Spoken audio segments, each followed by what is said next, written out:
এগিয়ে আসছে জাতীয় সংসদ নির্বাচন, তাই সবখানে নির্বাচনের হিসেব নিকেশ। সম্প্রতি রাজনৈতিক অঙ্গনে বহুল আলোচিত সরকারের উপদেষ্টা পরিষদের রদবদল নিয়ে এরই মধ্যে একাধিক রাজনৈতিক দলের পক্ষ থেকে কয়েকজন উপদেষ্টার ভূমিকা নিয়ে প্রশ্ন তোলা হয়েছে। বিশেষ করে দুই ছাত্র উপদেষ্টা আসিফ মাহমুদ সাজিব ভুঁইয়া ও মাহফুজ আলমকে জাতীয় নাগরিক পার্টি এনসিপির ঘনিষ্ঠ আখ্যা দিয়ে তাদের পদত্যাগের দাবি তোলা হয়েছে।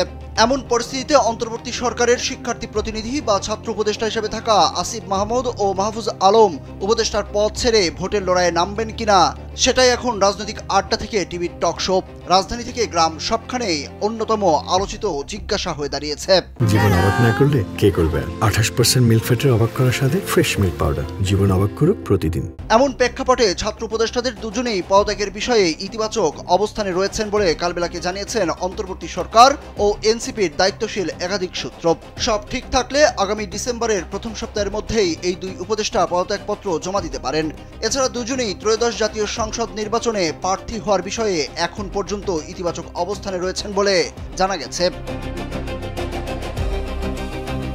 সম্প্রতি নির্বাচন সামনে রেখে উপদেষ্টাদের ভূমিকা নিয়ে সরব হয়ে উঠেছে রাজনৈতিক দলগুলো। বিএনপি, জামায়াত ও এনসিপি নেতারা প্রধান উপদেষ্টার সঙ্গে দেখা করে কয়েকজন উপদেষ্টার বিষয়ে তাদের আপত্তির কথা তুলে ধরেন।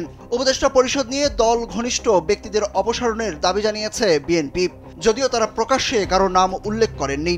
তবে রাজনৈতিক মহলের ধারণা ইঙ্গিত করা হয়েছে দুই ছাত্র উপদেষ্টার দিকেই। অন্যদিকে এনসিপি অভিযোগ করেছে উপদেষ্টা পরিষদের অনেক সদস্য বিভিন্ন রাজনৈতিক দলের সঙ্গে সম্পর্ক গড়ে তুলেছেন।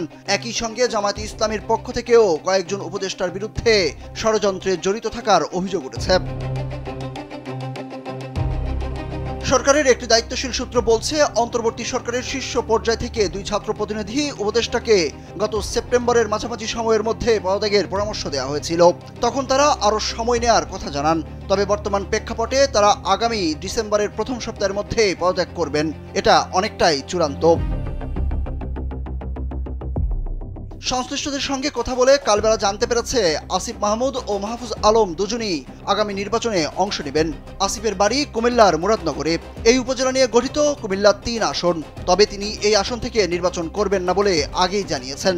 আসিফ মাহমুদ ধানমন্ডি, কলাবাগান, নিউ মার্কেট, হাজারীবাগ নিয়ে গঠিত ঢাকা 10 আসন বা ঢাকার অন্য একটি আসন থেকে নির্বাচন করতে পারেন। সেক্ষেত্রে এনসিপির হয়ে কিংবা স্বতন্ত্র প্রার্থী হিসেবে নির্বাচন করবেন।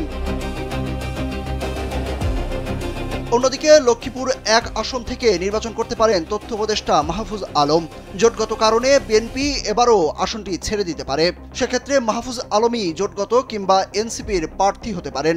আরেকটি সূত্র বলছে, মাহফুজ সরাসরি বিএনপির প্রার্থী হিসেবেও নির্বাচনে অংশ নিতে পারেন। বিএনপির শীর্ষ পর্যায়ে এ নিয়ে আলোচনাও এগিয়েছে বলে জানা গেছে। এনসিপির যুগ্ম আহ্বায়ক সারোয়ার তুষার কালবেলাকে বলেন, যে কোনো উপদেষ্টা যদি রাজনৈতিক দলে যোগ দিতে চান তাহলে তাকে দায়িত্ব থেকে পদত্যাগ করতে হবে।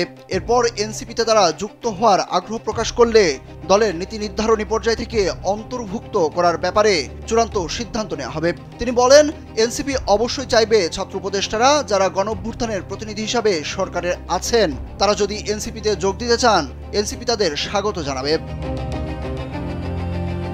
সুরজ আহমেদ, কালবেলা।